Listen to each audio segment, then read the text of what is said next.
tous. Bienvenue au cours de sciences laboratoires du CIV. Notre projet de construire un sismomètre pour les écoles a plusieurs objectifs. Tout d'abord, d'enrichir nos connaissances sur les ondes sismiques. On a aussi dû créer des dispositifs pour enregistrer les vibrations. Puis essayer de comparer deux sismomètres, un professionnel et un amateur. On va vous montrer ça. Nous allons démontrer que plus un matériau est rigide, plus l'énergie libérée quand il se casse est importante. Utiliser 2 tablettes de chocolat, une à température ambiante et une au congélateur, un serre-joint, 2 cales en polystyrène, un micro et comme logiciel on va utiliser Audacity. Donc je vais exercer une pression à chaque fois égale pour essayer de briser le chocolat. Donc là on a la conclusion. Donc on voit bien que le chocolat qui était à température ambiante, il est cassé en milieu, alors que celui qui était conservé au congélateur, il a été cassé en plusieurs morceaux. Il a fallu une force beaucoup plus forte pour pouvoir plus intense pour pouvoir le casser. Nous allons tout d'abord calculer la vitesse des ondes dans le polystyrène.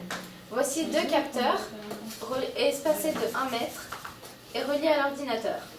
Nous lançons l'enregistrement, puis donnons un coup de marteau et calculons la vitesse de propagation. Nous savons que les capteurs sont espacés de 1 mètre. Nous avons fait la différence entre le temps de réception du deuxième capteur et celui du premier capteur. Nous en avons donc conclu que la vitesse était de 1483,6 mètres par seconde. Nous avons construit une table vibrante qui a pour but de simuler un tremblement de terre.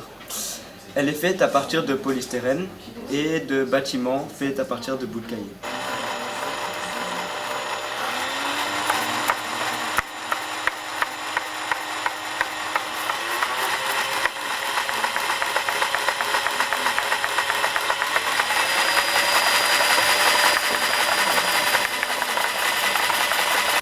Dans un premier temps, nous remarquons que c'est le bâtiment le plus élevé qui bouge le plus, pendant que les autres sont quasi immobiles. Et on voit aussi qu'à la plus forte fréquence, c'est le plus petit bâtiment qui bouge, ce qui montre que chaque bâtiment a une fréquence propre. Donc il y a de l'eau au fond. Quand le gobelet va vibrer, l'eau va bouger, qui va faire bouger l'encre, et les tranches vont nous indiquer jusqu'à où l'eau est allée dans le gobelet. Ce dispositif est muni d'un plomb qui trempe dans du sable. Lorsque la terre va trembler, le plomb va laisser des traces dans le sable, et ce qui sera la preuve que la table a tremblé.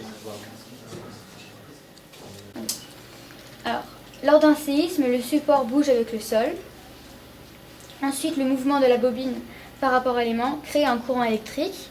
Ce courant électrique peut être enregistré par un fil ou un câble relié à un ordinateur. Et ensuite, on pourra analyser ce courant électrique pour déterminer le séisme. Et donc celui-ci, il sert à quoi ? Bien, c'est le même principe, on peut retrouver les mêmes composants. Il y a un support, un ressort, une bobine et un aimant. Et donc lorsqu'il y a une vibration, bien, la bobine bouge par rapport à l'aimant comme dans l'autre modèle. Et donc on peut enregistrer un courant électrique là-dessus qui pourra ensuite être analysé sur un ordinateur pour récupérer des images de vibrations. Hey guys, did you know this rock is the one on which the school was built on? Wow! And guys, do you know that these two are seismometers? One is a professional one, and one is made by amateurs. Oh, okay. Well, do you want to check out the information that they have recorded then behind this wall? Yes. Let's go. This signal was recorded from the professional seismometer and this one from the amateur, and they are basically similar, quite identical. Yeah, and it's really cool because you can see the surface waves here, the big ones, and the volume waves. And you always have this pattern which comes from the noise that the school constantly makes. And this pattern comes from an earthquake that took place in the Pacific Ocean. Wow. That's amazing. Really far away. Aujourd'hui, nous avons bien avancé sur les objectifs que nous nous étions fixés. Mais il nous reste encore à analyser des tracés du sismomètre amateur afin de pouvoir le valider pour les écoles. À bientôt!